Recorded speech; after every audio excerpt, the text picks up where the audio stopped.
Behind me, those fortifications with the red roof on there, that's called Fort Ticonderoga.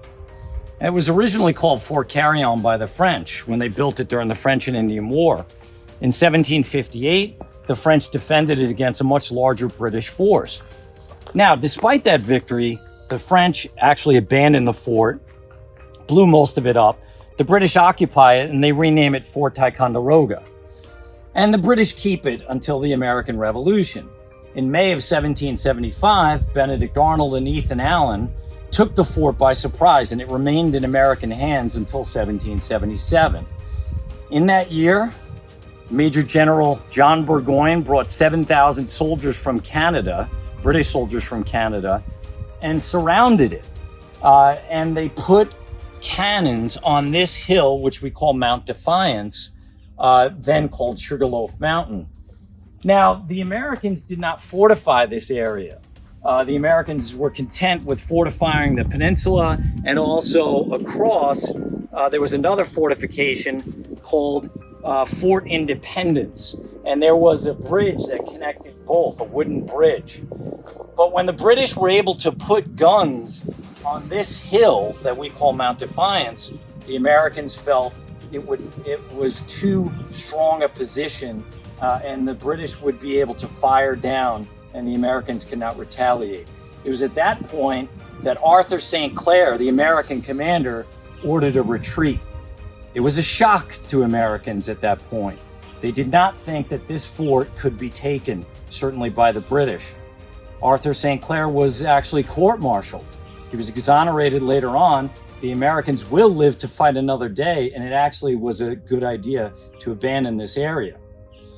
But Arthur St. Clair at the time was criticized. This is a better vantage point to see the fort itself. This is a little bit lower than the actual top of Mount Defiance.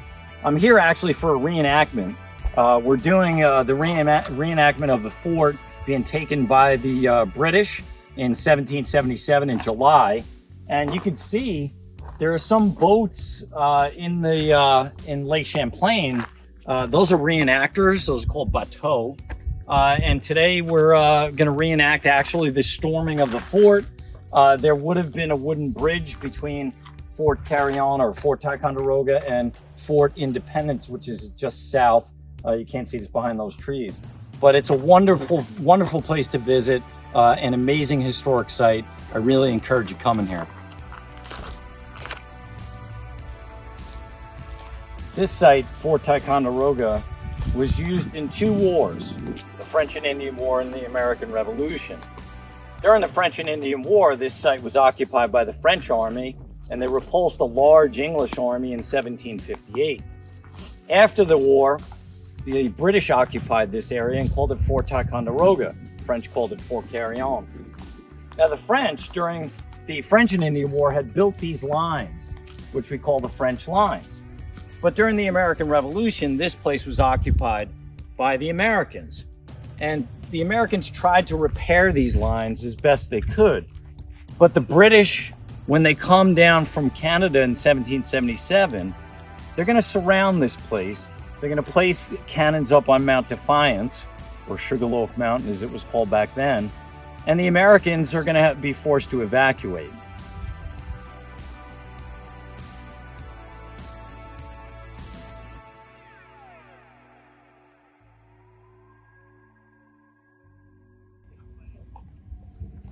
The army that Burgoyne brought from Canada was made up of some of the finest troops in the British Army.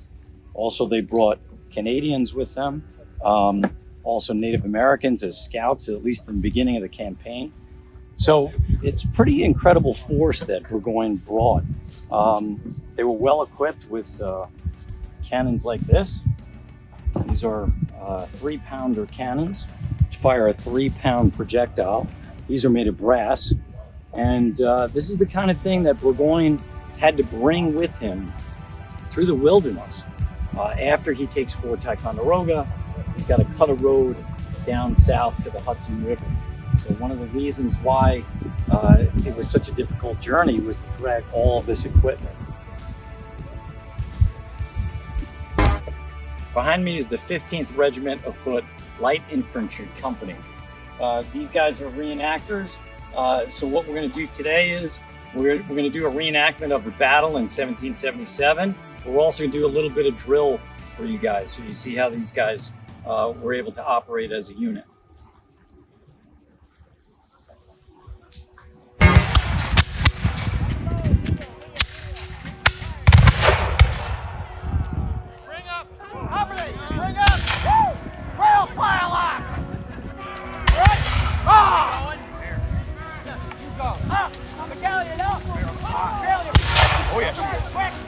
Keep your distance!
Just saw was a reenactment of the battle that took place when the Americans were fleeing, and I think we'll take the fort later.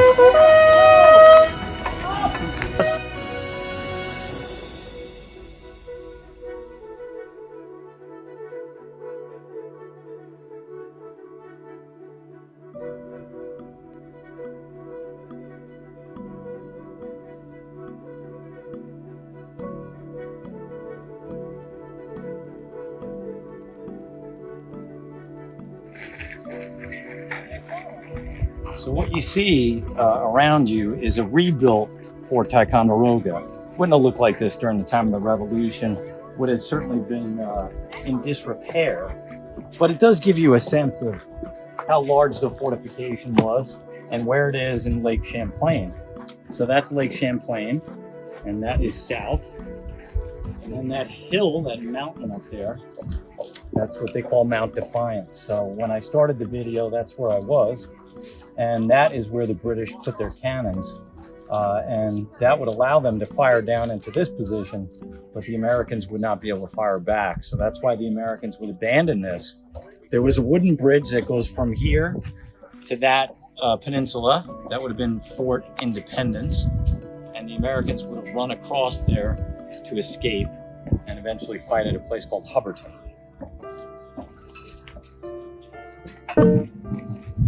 So when you come to Fort Ticonderoga, there are layers of history. This plaque tells you it was initially built by the French during the French and Indian War. It was called Fort Carillon.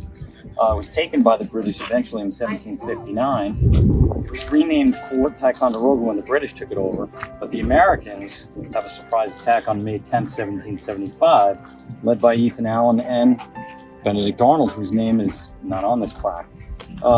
The British come here in July of 1777, and that's the battle that we reenacted today.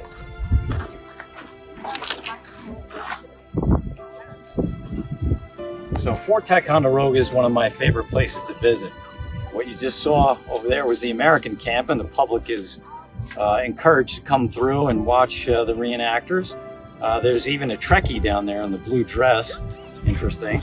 There's a Trekkie convention somewhere in Ticonderoga today. But when you come here, you're looking at the weapons that were used, the type of fortifications that were built. You have here a cannon. This would have been used as a garrison cannon. This one's made out of bronze. You also have a mortar. Okay, this would fire above the heads of the enemy into fortifications. Those are called gabions, and those were built to beef up the walls. A lot of forts were not made out of stone. Most of them were made out of earthenworks, and that would be an example. So this is a great place to visit to see fortifications, reenactors, and also weapons.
What you're looking at is the Mars Education Center, which was finished in 2008. This is the site of what used to be the French Powder magazine. Now it's a multi-million-dollar conference center that has air conditioning and heating. We'll take a quick look.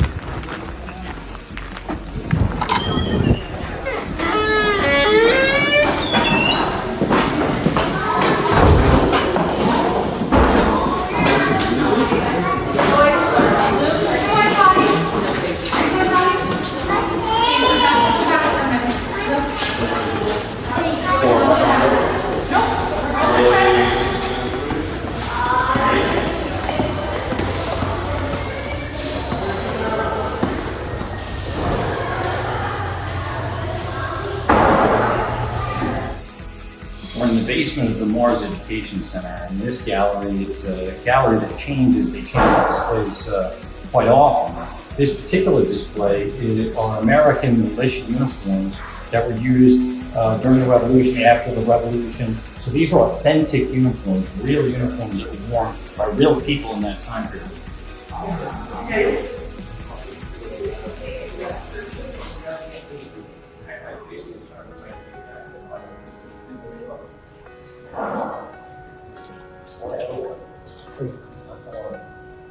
It's all right.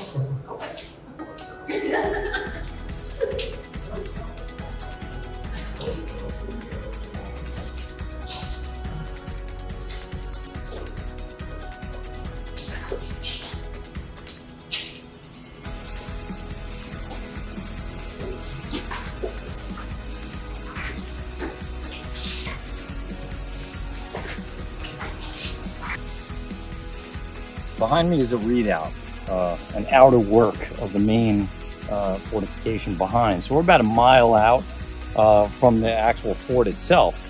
So these would have been built to kind of keep the British artillery further away. You can see these bundles of sticks, those are called fascines.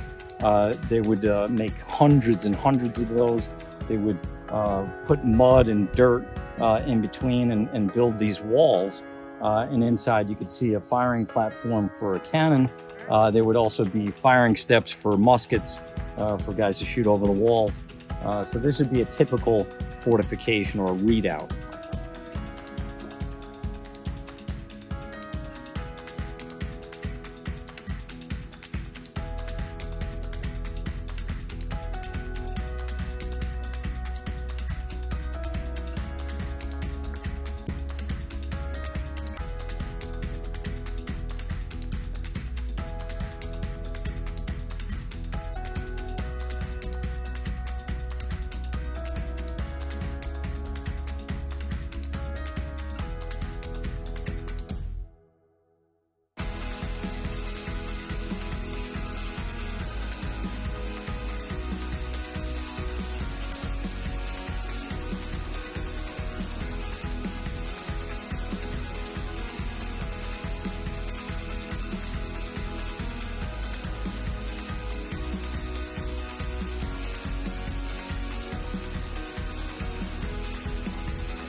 So what you've seen in this video is kind of like a slice of life in 1 year of the life of Fort Ticonderoga. Again, this year the reenactment was 1777, but as I said before, there are several layers of history here. It's a wonderful place to visit. The fort itself is beautiful, and you can see the surrounding area is amazing.